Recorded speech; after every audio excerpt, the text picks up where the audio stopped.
Olá pessoal, muito boa noite, prazer, Felipe Gomes do É Lixo na área, para começar mais uma série incrível aqui no canal, que é o Heróis do Biogás. E hoje nós vamos estar trazendo uma pessoa super especial, um camarada que conhece muito da temática, que conhece muito de biogás de vinhaça. Para mim, sem sombra de dúvida, é um dos maiores especialistas de biogás de vinhaça do Brasil, quiçá do mundo. É uma pessoa que assim, eu conheço já há uns bons anos, um grande amigo, nós já trabalhamos juntos por muito tempo, então eu posso falar com convicção, não é de ouvir dizer nem nada. Eu trabalhei com o João Paulo e vivi várias coisas legais, né? Porque nós desenvolvemos toda a tecnologia de biogás de vinhaça que hoje a gente toca dentro da Adecoagro, em parceria com a Adecoagro pela Metano. E assim que ele chegar aí, eu já vou chamá-lo a participar. E o João Paulo, para quem não o conhece, ele é formado em Química pela Unifal e atua desde 2010 como pesquisador em processos químicos e biológicos. Na biodigestão anaeróbia, empreende no desenvolvimento de tecnologias 100% nacionais para a produção e tratamento do biogás gerado a partir da vinhaça. Foi gerente de metanização na Metano Energia e Resíduos e hoje é especialista em biogás da Adecoagro, onde é um dos responsáveis pelo processo em escala industrial que utiliza vinhaça concentrada na produção de biogás. João Paulo já chegou, vamos parar de falar dele e vamos chamá-lo a participar. Espera aí, aqui apareceu o João Paulo. João Paulo, é só você aceitar aí que você já vai aparecer aqui para o pessoal. Galera, depois vocês me falam aí se o som tá bom, se vocês estão conseguindo ouvir, beleza. Vamos ver, aguardando o João Paulo de Oliveira Faria, meu grande amigo químico. Aguardando ele aceitar. E hoje nós vamos conversar um pouquinho, estou muito animado com esse papo, porque vinhaça é uma solução muito boa para um problema. E sem mais delongas, está aí o homem. E aí, João Paulo, tudo bem com você, cara? Ô, Felipe, tudo jóia? Prazer revê-lo aí, conversar contigo de novo aí. Tudo Muito legal aí, novamente aí. muito massa. Seja muito bem-vindo, fico muito feliz. Está começando o Heróis do Biogás com você. Eu coloquei esse título, Heróis do Biogás, não foi à toa, porque biogás não é algo fácil. Se fosse fácil, já tinha um monte de gente fazendo biogás para tudo quanto é lado. Já tem, mas com alguns substratos ele é um pouquinho mais complexo, o buraco é um pouquinho mais embaixo. E a vinhaça, isso para mim é mais do que certo, porque se estuda vinhaça, sei lá, desde a década de, acho que os primeiros são de 60 no Brasil. 1960 começou a ter mesmo biodigestor de vinhaça. E agora, 2020, estão começando a surgir os primeiros projetos em escala industrial. E aí o seguinte, foi até interessante, João Paulo, eu fazendo a divulgação e tal dessa live, mandei num grupo de biogás que eu participo, e aí eu te apresentei como um dos maiores especialistas de biogás de vinhaça do Brasil, na minha opinião. E me questionaram se eu não conhecia, por exemplo, o Carlos Chernicharo e o Marcelo Zayat, que são duas referências, dois doutores acadêmicos. O Chernicharo é da UFMG, eu conheço, inclusive o Chernicharo, nós já trabalhamos juntos em diversos projetos, inclusive você, né, nós fizemos um projeto de dessulfuração, foi a tese de doutorado do meu sócio na Metano, do Coturato, onde que nós removemos H2S do biogás de vinhaça com 50 mil ppm, isso é muito, isso mata. E o Chernicharo foi foi orientador do Coturato, ele foi um dos supervisores, ele foi o coordenador geral do projeto, então entende muito, mas o João Paulo é uma pessoa que viveu todas as etapas, então por isso que para mim ele é sim um dos maiores especialistas. Ele foi desde dimensionar, construir, pôr para funcionar e operar em escala, em regime operacional, desde o P&D até o industrial. Então, para mim, é por isso. E tem mais de 10 anos que o João Paulo está nessa batalha. Então, João Paulo, sem mais delongas, eu queria te fazer a pergunta do nome da live. Por que a vinhaça é o combustível do futuro? Primeiramente, ô Felipe, realmente você foi muito feliz aí ressaltar. O Carlos é uma pessoa maravilhosa, tive o prazer de conhecê-lo e uma referência aí em termos globais, né? Em relação ao biogás, resíduos sólidos urbanos. E é um cara que tem muita bagagem aí, um cara da academia, né? Um cara que se comprometeu a trabalhar com a literatura, né? Ele basicamente é um dos caras mais citados assim em artigos hoje em biogás, né? O brasileiro talvez mais citado, né? Zayat não tive a oportunidade de conhecê-lo, mas também tem um trabalho fantástico aí também em termos de vinhaça, né? O Zayat era um pouco mais já entra na questão da vinhaça, né? E um cara também digno de muito respeito. Eu acho que muita discussão não é essa, né? Eu acho que eles já estão mais focados ali na questão da literatura, né? Todo o conhecimento científico, né? Que é igualmente importante, né? Aqui nós também trabalhamos aí há muito tempo, né? Focados também com conhecimento científico, com experimentos e também com a construção da literatura propriamente dita. E são dois eixos que tem que caminhar juntos, né? Tanto a parte de P&D como a parte prática, né? Porque não tem... É Fundamental. uma questão fundamental. Obrigado. Bom, sem choro, né? A vinhaça realmente é um combustível do futuro. Com certeza, eu acho que o mundo hoje caminha para uma nova ordem, né? Que é justamente, né, esse Acordo de Paris aí, que é o grande marco, né, que ia acontecer em 2021, que vai acontecer, o COP21, aliás, né? Um Sim. acordo que precisa incluir os biocombustíveis na matriz energética, né? Reduzir, né, a utilização de combustíveis fósseis. O Brasil ele tem uma grande carta na manga, né, que é justamente a vinhaça, né, porque o Brasil ele entra com a proposta de redução em torno de 43%, segundo a única, 43% de emissão de gases de efeito estufa na atmosfera até 2030, Ô, João 2050. Paulo, só para contextualizar, a única é a Associação do setor, né? Exato, exato. Isso, Então, Associação aqui, das Usinas de Açúcar e Etanol. eu acho que a vinhaça ela tem uma abordagem ao longo do tempo um pouco catastrófica, né? Nos anos 60.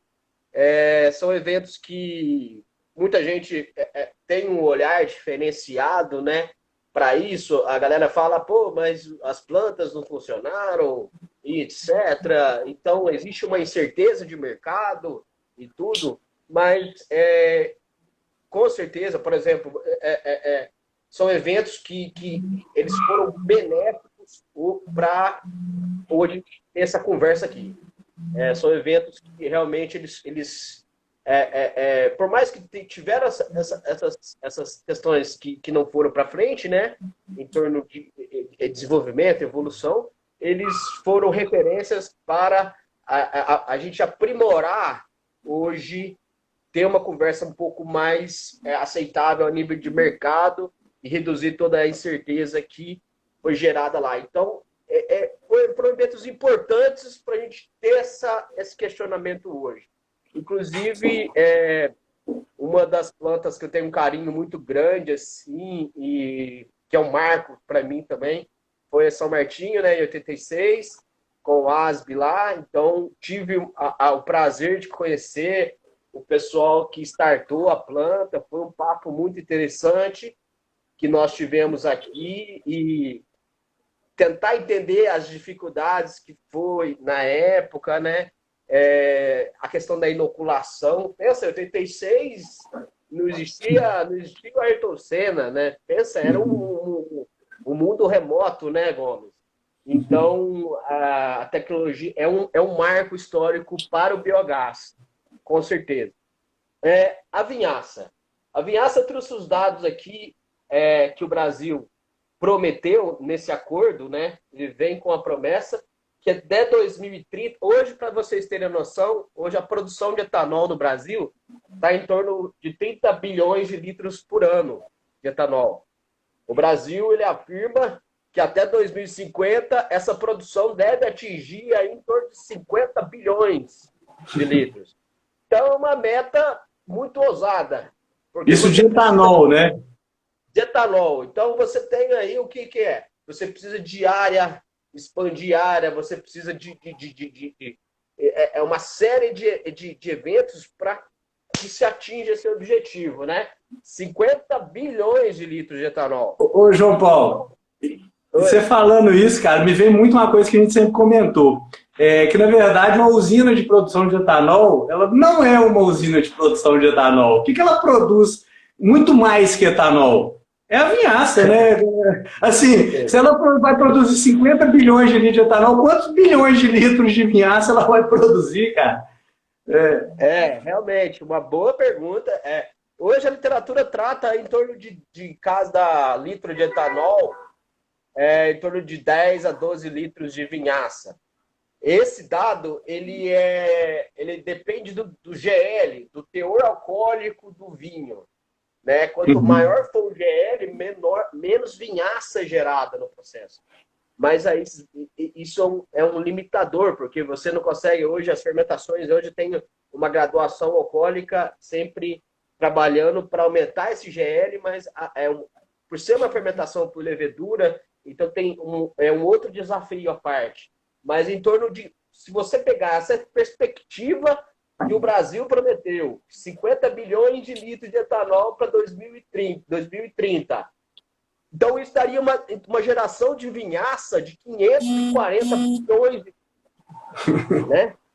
Então, É absurdo. É um absurdo. E aí, quando você pega essa vinhaça e calcula a carga, a quantidade de material passível de degradação, você conseguiria hoje chegar numa produção de biogás a partir dessa vinhaça de 5 bilhões de normal metro cúbico. Então, Gomes, é uma coisa estrondosa. A quantidade de matéria orgânica presente nessa vinhaça passível de degradação. Ô, João Paulo, para que isso representa? O que isso, assim, só para o pessoal ter uma noção, o que é esse volume de biogás em termo energético, isso substituindo, sei lá, etanol ou diesel, o que dá? Quanto é? Ótima pergunta. Gomes, vou um pouco além. Esses 540 bilhões de vinhaça equivaleria, em termos de matéria orgânica, 43 trilhões de litros de esgoto sanitário. Se eu fosse converter isso para esgoto. Então, é um resíduo extremamente volumoso que realmente ele pode... Existem riscos aí com relação à destinação que o setor também deve se preocupar, né? Mas, voltando à tua questão, se eu converter toda essa carga de matéria orgânica, carga de TQO, né, para a galera que é um pouco mais técnica, que está acompanhando, seriam 5 bilhões de normal metro cúbico de biogás. E isso daria para abastecer 14% dos veículos leves brasileiros. Somente a vinhaça é possível chegar numa condição perfeita dessa. Então, por isso que a vinhaça é o combustível do futuro. A vinhaça, o Brasil tem essa carta na manga para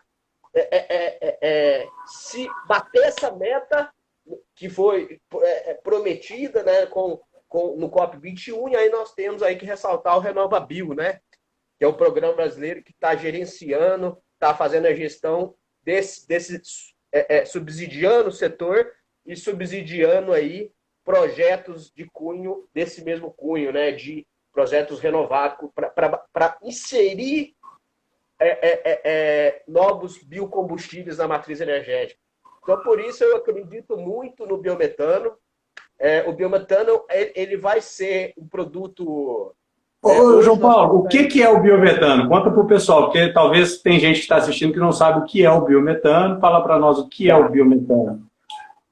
O biogás, normalmente, ele tem uma composição que varia em torno de 60% de metano puro. O metano é um hidrocarboneto, o hidrocarboneto mais simples, ele tem muita...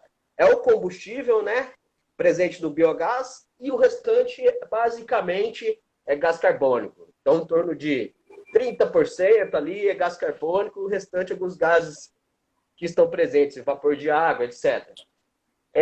O biometano, ele vem muito mais impulsionado pelas tecnologias suecas, que também está trabalhando forte, vê Scania, Volvo, na Fenatran, aí, trazendo uma linha de caminhões aí, movido a gás natural, né?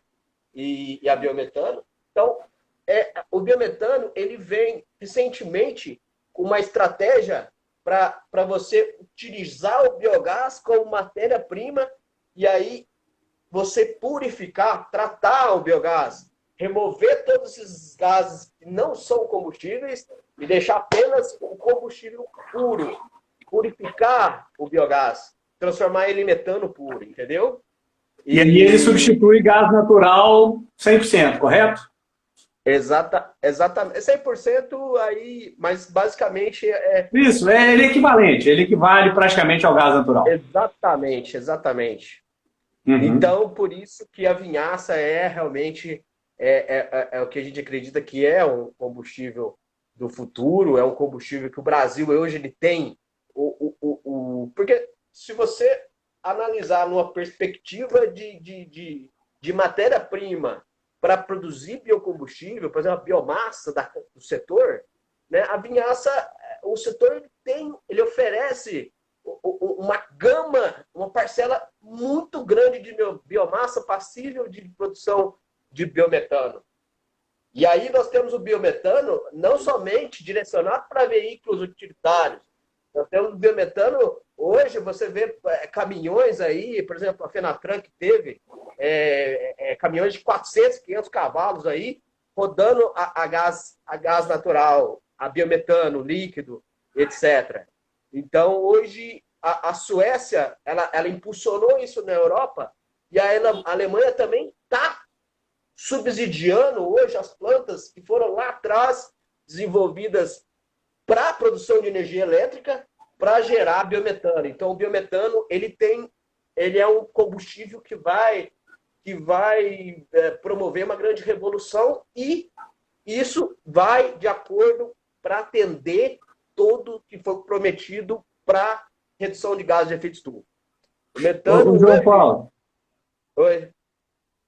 E um ponto que é interessante, cara, nessa questão do potencial, isso eu acho que é legal para a galera ter uma noção. Se a gente pega, por exemplo, a Alemanha, que é referência mundial em biogás, onde está a maior tecnologia, onde tem mais planta e tal. A capacidade média das plantas é 500 kW. Uma planta de vinhaça, igual, por exemplo, nós temos a da Raízen, se eu não me engano, é 21,9 megawatts. São plantas assim, são escalas não existentes no mundo do biogás. Né? Nós estamos falando de um setor que tem uma escala... Como a Alemanha ela é pioneira no biogás na Europa, né, Gomes? Você vê hoje, a gente está falando de biogás menos de 50, 60 anos no Brasil. A Alemanha hoje, ela gera energia elétrica com biogás equivalente ao que o setor sucroenergético gera com a cana-de-açúcar. Então, o biogás lá é algo assim... uma outra cultura, né? Um outro contexto em termos de combustível lá, né? O grande erro alemão foi que há 30, 40 anos atrás, toda a infraestrutura das plantas foi pensada para geração de energia elétrica. Entende? Então, para você ter um biodigestor que metaniza silagem, por exemplo, que você tem que transportar a silagem até os reatores, você usa combustível fóssil. E aí os ambientalistas falam, olha, isso aí é o que a gente chama de economia circular. Não adianta eu ter um biodigestor para tratar um resíduo e eu ter que transportar essa matéria-prima até lá a planta e usar combustível fóssil. Então, Não, ô João Paulo, e assim, o que eu fico mais assim, o que mexe muito com a minha cabeça é o seguinte: na Alemanha você planta milho para fazer biogás. É extremamente comum isso. Aqui a gente planta cana para fazer etanol. E aí a gente tem toda a matéria-prima da vinhaça e desperdiça, não utiliza. Né? E lá os caras estão plantando milho, alimento para fazer etanol. Então, né, vamos caminhar nisso aí. Ô, João Paulo, eu queria o seguinte, que você me falasse um pouquinho da sua história, cara. Que você me contasse um pouquinho de quem é o João Paulo no biogás. Como é que foi a sua trajetória? Eu conheço. A primeira vez que nós levamos os primeiros tanques para montar o piloto lá na Adecoagro, né, logo depois você começou a trabalhar com a gente. Então, assim, nós temos muita história para contar. Conta um pouquinho como é que foi, assim, lá na Monte Alegre, do pilotinho, depois a época que você trabalhou na Metano, aí você fez faculdade de Química. Conta aí, hoje na Adecoagro, o que você teve que abrir mão. Conta um pouquinho para o pessoal saber da sua bagagem. Eu acredito que hoje eu posso falar que eu acho que trabalhar em inovação é terrível. Porque realmente você descobre, você se apaixona pelo negócio e realmente você vê que as metas são muito difíceis, né? Enfim, lá atrás, Gomes, lá em 2010, né, eu acho que o contexto da época, basicamente todas as indústrias aí de produção aí de 5, 6 mil toneladas a hora aí, era uma modificação na cogeração das usinas, né? As usinas, elas produziam energia elétrica somente para abastecer o processo, né? E aí, devido à grande dificuldade em relação ao mercado na época, então a grande parte das usinas tiveram que fazer investimentos assim grandes assim para se estruturar para poder utilizar o bagaço para gerar energia elétrica. O bagaço até então era considerado, né, que aí é uma grande questão da usina, né, do setor, né. Então, tipo, o bagaço, na verdade, antigamente, é o que está acontecendo com a vinhaça hoje, né. O bagaço é entendido como resíduo e aí ele passa a ser matéria-prima, né, ele passa a ser produto, né. E a vinhaça hoje, naquela época, nossa, a vinhaça era... Ixi, quem trabalhava com a vinhaça era o cara...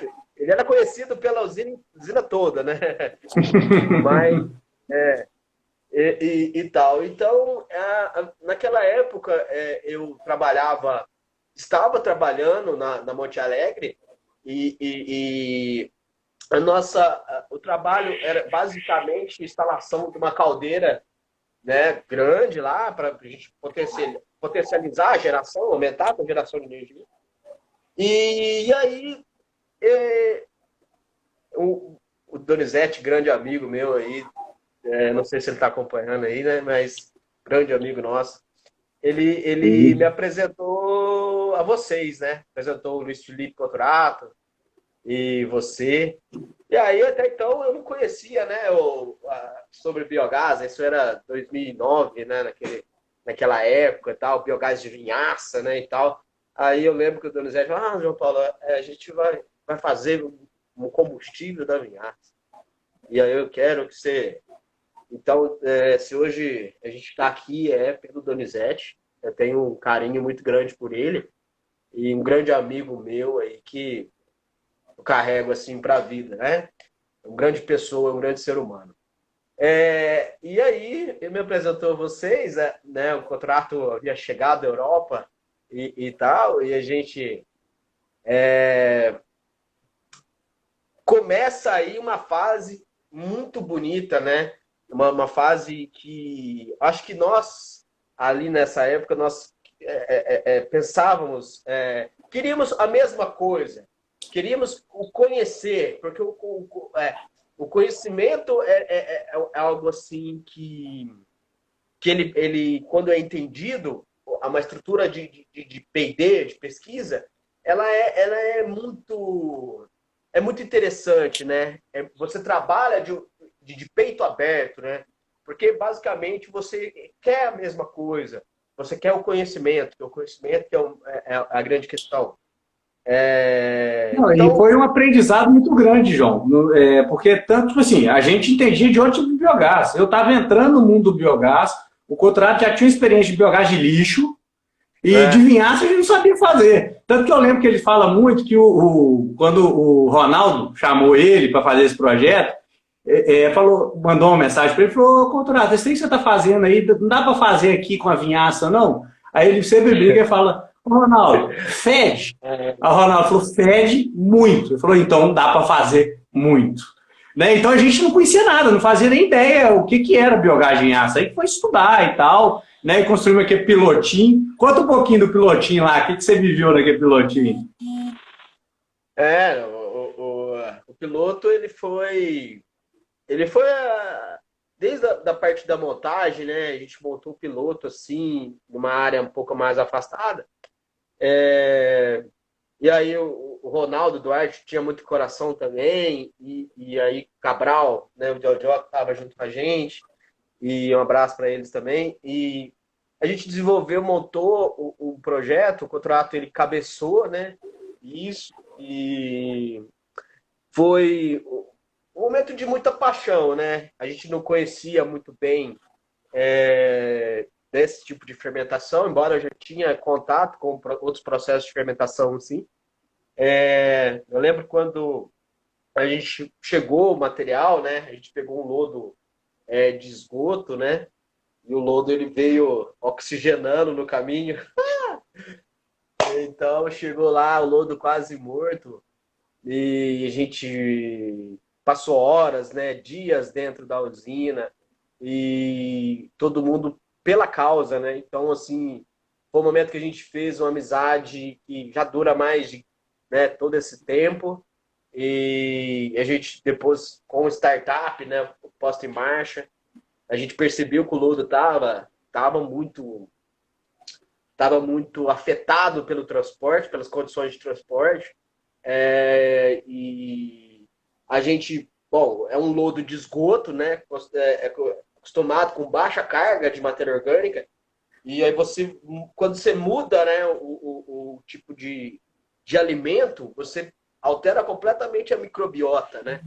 Então você não trabalha mais com esgoto, você trabalha com vinhaça, e a composição da vinhaça é diferente, e é muito rica. Então, assim, o lodo ele sentiu muito e tudo mais, e a gente foi aprendendo, e o contrato, a experiência que você e o contrato tinha na época, eu acho que foi a grande questão.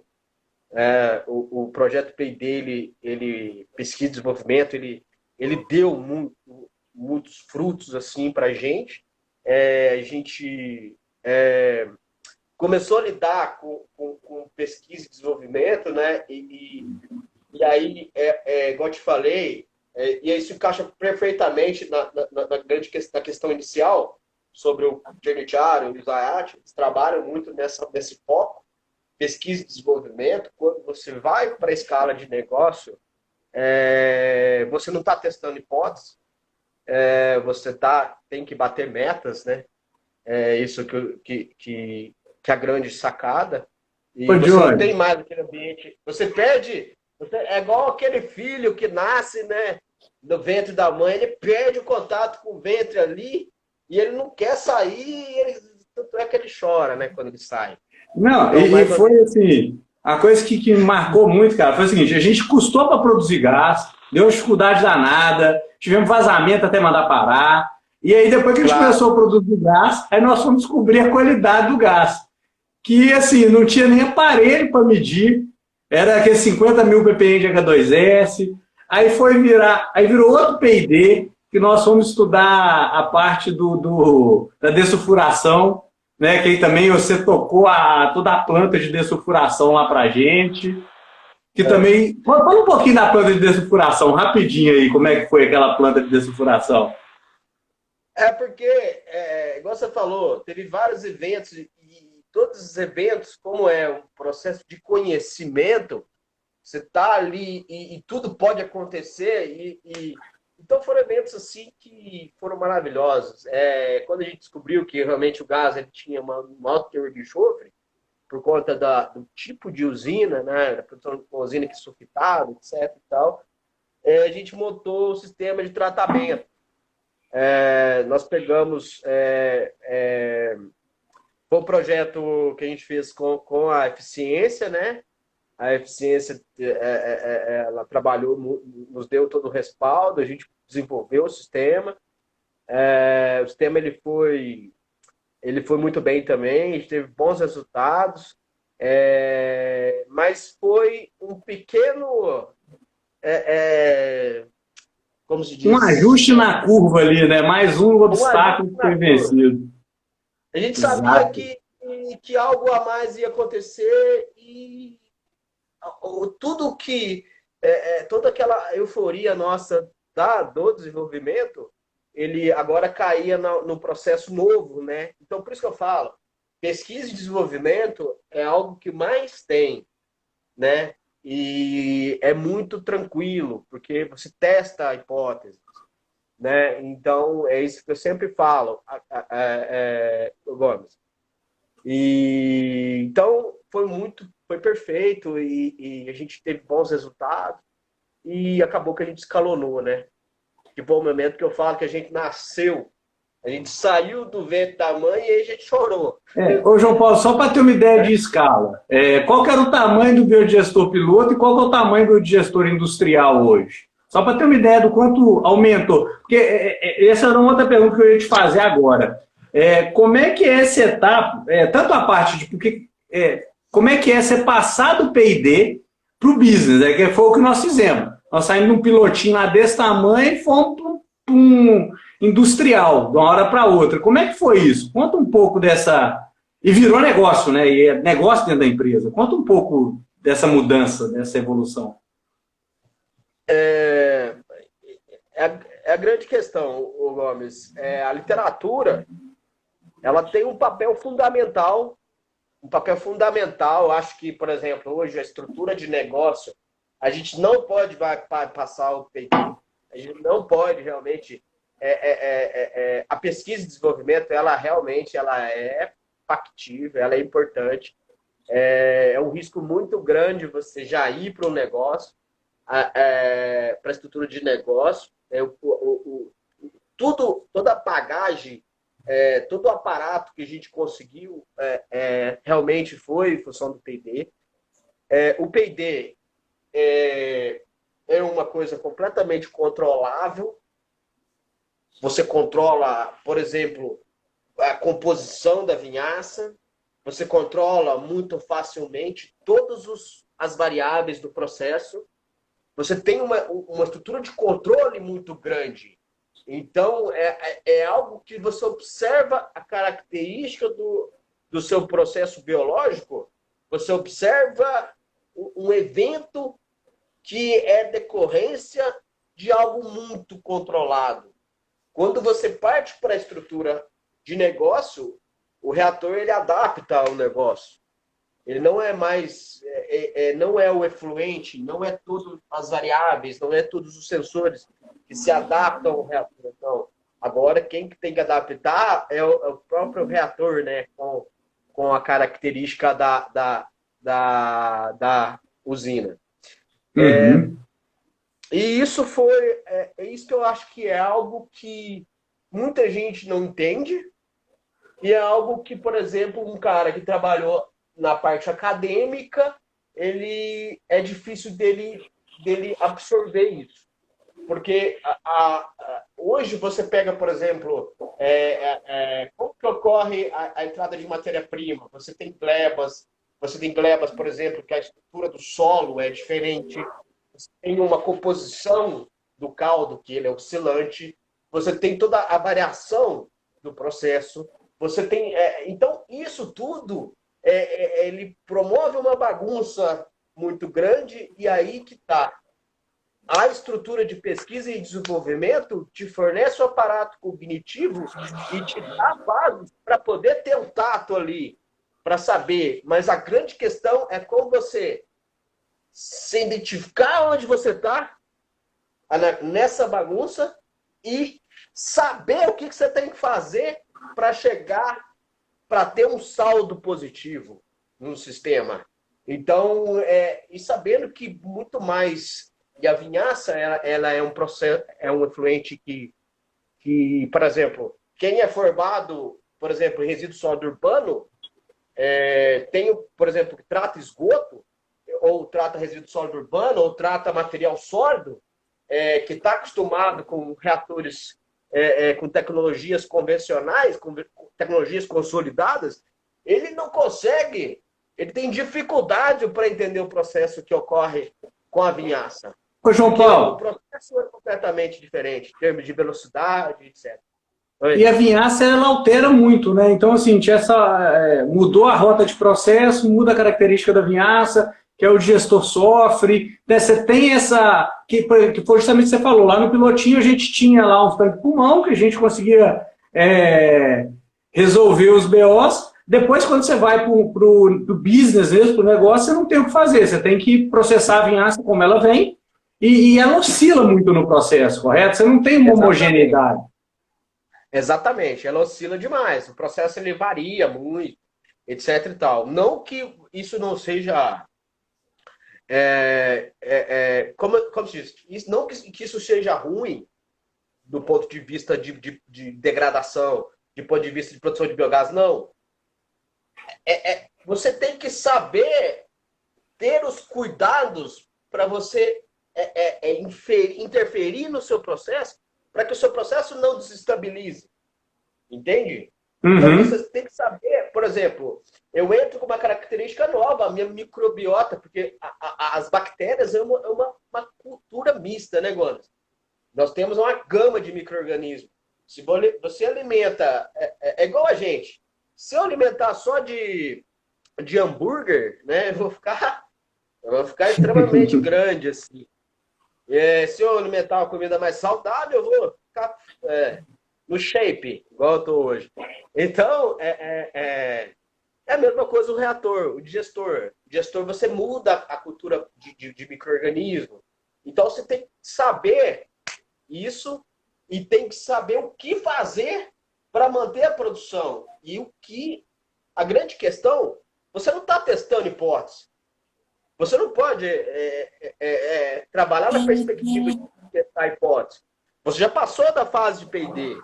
Então, a estrutura do negócio é meta. Nós temos que bater meta. Ô, João Paulo, então, essa é a questão. O setor sucroenergético, ele sempre teve muito, assim, a vida dentro de usina, todo mundo que trabalha em usina sempre comenta isso. A vida dentro da usina é muito complexa, é tudo muito corrido. Você está na entre-safra, você tem que desmonta a planta, sobe ela de novo. Você está na safra, não pode parar, porque cada dia que parar é um problema danado. E como que é essa questão, essa pressão disso, a gestão disso? Conta um pouco desse... Né? Porque na hora que você transforma em business, é justamente isso. Você não está lá, você não pode errar mais. O projeto tem que rodar e tem que entregar resultado. E como é que funciona isso, pensando que é algo vivo, que a comida muda todo dia, que o bicho pode ficar doente? Como é que é essa vida dentro da usina? Como é que você enfrenta isso?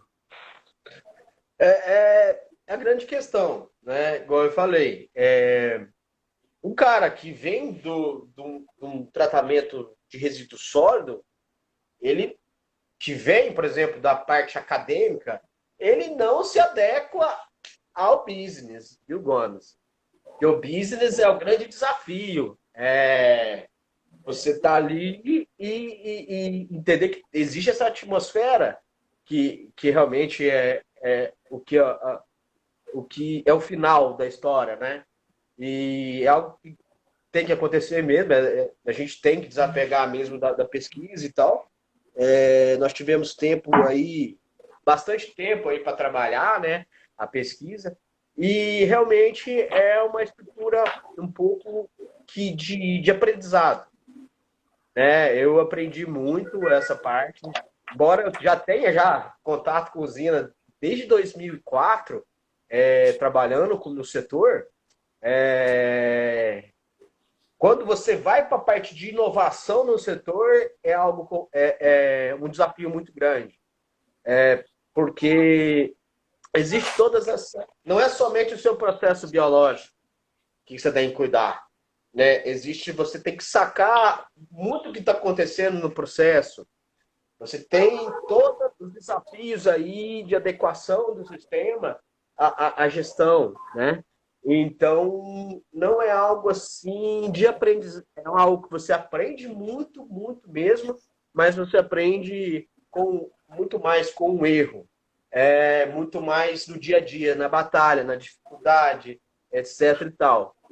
Então, uma estrutura que se foca, mas é uma estrutura que é uma grande evolução profissional, que realmente é o que o setor promove hoje. Ô, João Paulo, vou aproveitar aqui o Henrique, ele fez duas perguntas aqui, eu vou comentá-la com você. Primeiro teve o Alisson, que ele falou a questão do esgoto, né, que também daria para ser utilizado para a produção de metano. Ô, Alisson, e a questão do esgoto, cara, é isso, nós estamos jogando matéria orgânica para o oceano. E matéria orgânica que poderia ser agricultável. Então nós estamos perdendo nutrientes. Você ainda tem esse outro ponto que não se presta atenção, que um dos grandes gargalos da agricultura no futuro bem próximo vai ser questão de matéria orgânica com característica agronômica. E o esgoto está indo embora. O Henrique, ele perguntou, a torta de filtro tem potencial grande, vale a pena misturar? Qual a diferença de potencial entre elas? Só para deixar claro, lá no projeto não se utiliza torta de filtro, existem outros projetos que utilizam, mas se o Paulo quiser falar um pouquinho da questão da torta de filtro, acho que é legal. E ele também falou um pouco aqui sobre a utilização em escala industrial de algum insumo que vise melhorar a condição de gestão anaeróbica, que também existem várias coisas, você tem que fazer complementação, a vinhaça ela não tem todos os nutrientes e tal, só que um ponto que sempre foi chave aí é a questão do custo, né? Se você vai usar qualquer insumo, é um complicador muito sério. Então fala um pouquinho para a gente disso aí, dessas questões levantadas pelo Henrique. A torta de filtro ela é uma outra fração que a usina oferece em biomassa, que dá para digerir. A gente não faz, nosso processo é exclusivo para vinhaça. A gente não trabalha com torta. Eu não sei, desconheço se o pessoal está misturando, alguma coisa assim. A torta de filtro, ela tem um complicador justamente porque como ela é um material, ela é um resíduo que ocorre na decantação do caldo, né? Ela é gerada na decantação, né? No processo de decantação, onde você insere alguns insumos aí para forçar essa decantação, basicamente aí alguns polímeros e propriamente o cal para correção de pH. Você tem alguns inibitórios. O próprio cal, o cálcio é um inibitório. Isso a gente não tem ainda, a gente não trabalhou com torta de filtro, mas como eu falei, é uma coisa que existe sim pesquisa, porque não é somente um evento que você tem que o biodigestor, como a gente está falando de micro-organismo, a gente está falando de pequenas hélices de DNA que se alteram com o tempo, assim, de acordo com o meio onde elas estão adaptadas. Então, elas podem, sim, ficar resistentes, por exemplo, a um agente tóxico, certo? Mas como o processo é intrinsecamente enzimático, você tem alguns agentes que inibem. Então, isso a curto prazo, o pessoal está usando a torta de filtro, mas a gente não sabe a médio prazo o que isso pode representar. Exige estudo. Acredito que não tenha assim uma literatura tão vasta como tem a vinhaça própria, como não sei se você me entende. E mas a questão do... Só complementando um pontinho da torta de filtro, eu entendo também o seguinte, nós temos aqui um substrato bem interessante, a vinhaça, e é líquido, o outro é sólido. Você pode fazer um reator que vá processar os dois, é plenamente possível, né? Porém, lá nós tivemos uma decisão de que vamos fazer somente vinhaça, porque você já tem aqui uma biomassa extremamente abundante. Se a gente conseguir metanizar toda a vinhaça, você já tem aí um mundo a ser resolvido. E foi esse o caminho que se tomou. Né? Existe outra, por exemplo, a energética lá, eles misturam a torta de filtro. Mas é outro caminho, é outra rota tecnológica, é possível, é viável, mas no nosso caso foi 100% vinhaça, porque a gente entendeu ser o mais viável para esse projeto. Né? Isso foi uma definição estratégica aqui. Né? E a questão de nutrientes? Fala um pouco porque é o seguinte, o povo fala muito de soda, de adição e tal. Fala um pouquinho disso, dessas questões de adição de nutrientes, soda, enzima. A soda é realmente um gargalo de metanolização de vinhaça. Soda por muito... Se você for fazer uma correção do pH do sistema com hidróxido sólido, realmente o custo é muito exacerbado. Porque se você for ver o processo, todo o insumo é cotado a dólar. Né? E, por exemplo, há 10 anos era uma coisa. Hoje em dia, a usina não mais tem que pensar em bater metas em termos de moagem, mas bater metas em termos de moagem no custo muito mais baixo. Porque isso realmente o preço do insumo aumentou demais. Então, é um grande. Com relação aos insumos, o nosso processo a gente não utiliza quase nada de insumo, é um processo bem tranquilo. E em relação a não somente a soda, mas, por exemplo, como você falou, a torta de filtro, a gente tem que pensar na lavoura. Então, a torta de filtro é um excelente adubo orgânico e ele é utilizado aí em compostagens na lavoura, sim. A gente não pode pensar somente em gerar receita e energia, etc. e tal, e esquecer da fertilização da cana, porque na cana também vou ter que utilizar alguma coisa. Vou ter que utilizar o insumo. Então, eu tenho que pensar no insumo lá também. Então, o custo com insumo hoje é muito grande. Então, hoje é muito mais a gente pensar nesse universo, é de pensar como produzir muito com menor custo. Esse é o grande desafio do setor. Ô João Paulo, te fazer uma pergunta, cara. Por que é tão difícil metanizar a vinhaça? Igual nós falamos no começo, né, você tem projetos que estão rodando desde... os primeiros estudos começaram em 60. E, por exemplo, a Alemanha foi lá e hoje metaniza tudo quanto há, mas eles não têm vinhaça. Existem alguns projetos lá na Ásia que metanizam vinhaça. Agora aqui no Brasil, realmente, os projetos estão tomando escala. Tem o da São Martin, que rodou por muitos anos. Também tive a oportunidade de ir lá. É um projeto muito legal, mas nunca deu... É muito interessante o Bruno da São Martin falando do que era projeto e do que dá de realidade. O delta que tem é absurdo. Então, nunca deu viabilidade econômica. Ficou rodando para secar a levedura e tal. Por que você entende que é tão difícil e o setor a gente sabe do potencial, mas por que é tão difícil? Quais são os entraves que tem aí? Bom, a gente ressaltou no início, eu acho que quando você parte, você tem todos esses números, né, que são muito atraentes, né? Por exemplo, a questão do biometano, a redução, por exemplo, a redução de diesel, né, e todo RenovaBio, isso com certeza isso impacta no valor de mercado, né? A usina ela tem preferências aí de mercado e tal. A vinhaça, ela é um efluente bem diferente do esgoto, né? O esgoto é um efluente líquido também, de baixíssima carga, né? tem baixíssima carga orgânica. A vinhaça, ela é muito rica em carbono, doutor Gomes. Ela é muito rica em matéria orgânica e ela está no estado líquido. Então, a grande questão é essa. O estado sólido, você tem a interação da microbiota com o substrato sólido é uma, entendeu? E a interação da microbiota com a matéria orgânica que está solúvel no líquido é outra. Entende? Então, o que difere é o comportamento biológico nesses dois cenários. Entendeu? Então, a vinhaça, você precisa estudá-lo. A pesquisa e desenvolvimento em si, ela te dá bases.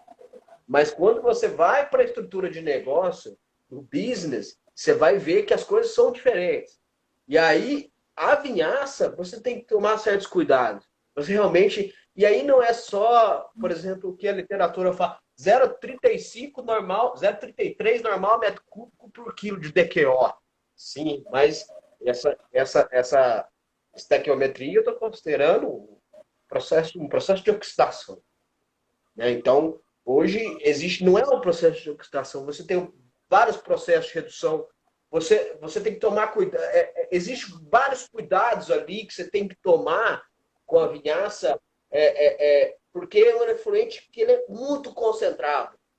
E aí, aquela questão, não é uma regra de 3. O processo, ele decorre muito mais exponencialmente. Então, exige o conhecimento, mas não é só conhecimento técnico. Você pega, por exemplo, os indianos aí, né? Os indianos, eles foram os grandes... teve grande referência no biogás no mundo, porque eles foram pioneiros no sistema, né? Os indianos e os chineses. Mas se você vê que os indianos, eles não têm, além deles estão fazendo, montando os biodigestores para produzir energia elétrica por conta de uma infraestrutura que o país tem, que é precária, eles também têm, a condição operacional também é precária. Eles não têm sensores, eles não têm esse nível de monitoramento, pelo menos não tinha há 50 anos, eu não sei. Então, o que acontece? É muito mais tato. Sabe? É muito mais conhecimento mesmo, é mão na massa. Entendeu? É mão na massa. Ô, João Paulo, aqui, e é o seguinte, ocorre muito imprevisto, é o seguinte, porque igual é isso, é um substrato que varia muito, você tem uma série de questões, por exemplo, questão de antibiótico, né? Nós apanhamos muito com o uso de antibiótico, né? Porque explica para o pessoal como é que é essa questão do antibiótico, da demanda por antibiótico, porque isso aí só isso dá uma conversa inteira, né? Mas fala um pouquinho de antibiótico, eu vejo que esse é um grande desafio, que foi um desafio para a gente e que nós, né, conseguimos superá-lo, né? Mas conta um pouquinho desse ponto específico, da questão do uso de antibiótico. O uso de antibiótico tem uma recorrência na fermentação alcoólica, evidentemente que o processo nosso ele é um processo que é a posteriori, né? É o processo final. Então, você tem que fazer o controle microbiológico mesmo, ali na fermentação alcoólica, porque a fermentação alcoólica ela ocorre numa condição de pH excelente ali para a formação de tiobacilo, para a formação de micro-organismos acidófilos que estão ali e se desenvolve muito rápido. Então, que vem no caldo, vem no material. E você também tem ali vários trocadores, etc. Você tem várias áreas superficiais aí propícias para desenvolvimento de filme. Então, você tem que fazer o uso mesmo de antibiótico. A grande questão chave do biodigestor, do biogás, você tem que ter um supervisor de destilaria bom.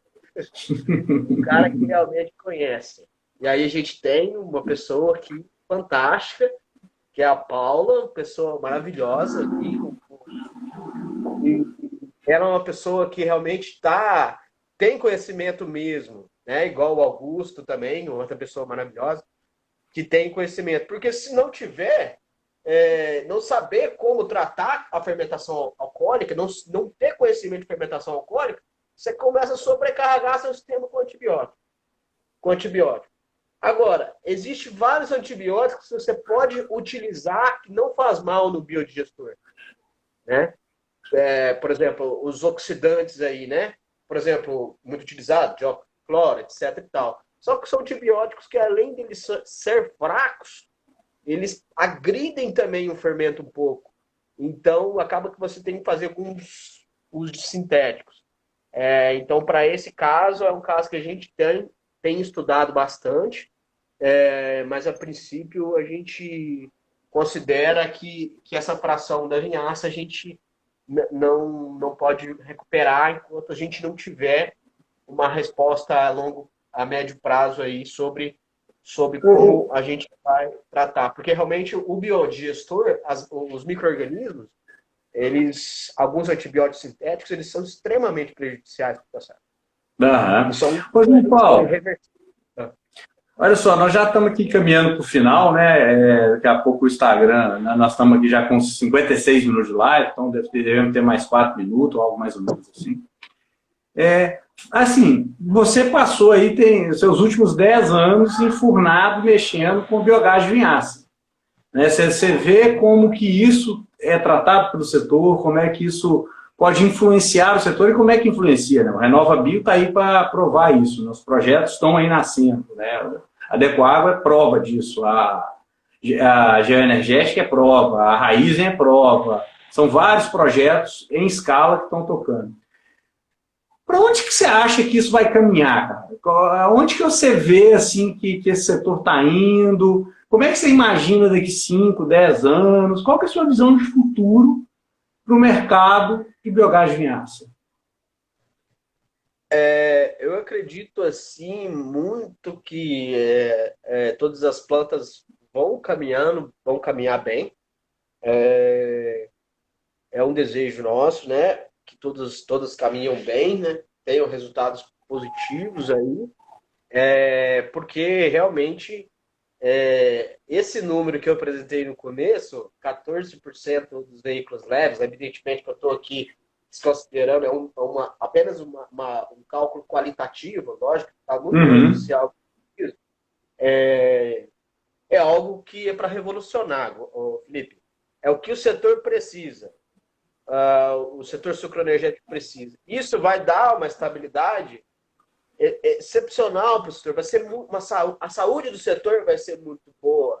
E quem conseguir, se todas as plantas conseguir isso, atingir esse número final, e aí entra num outro quesito, né, que é a parte ambiental, que é uma coisa além de todos toda a atratividade financeira que tem o biometano e tudo, e o que o mercado quer, é isso mesmo. Então, eu ia até te fazer essa pergunta. Para onde você acha que caminha? Você acha que caminha para a geração de energia, para o biometano, para alguma outra rota de utilização? O que você acha que o pessoal vai fazer com esse tanto de biogás que vai ser produzido? Eu acredito que as duas coisas, tanto energia elétrica como biometano. Eu gostaria mais que fosse para o biometano, porque combustível fóssil ele impacta muito mais o meio ambiente, né? E é algo que a gente deve pensar em reduzir assim a curto prazo, assim, devido às condições de clima, né? Você vê aqui no Mato Grosso do Sul, aqui tomando água de coco aqui, ó. Mas aqui está com a temperatura bem amena, tá? 36 graus.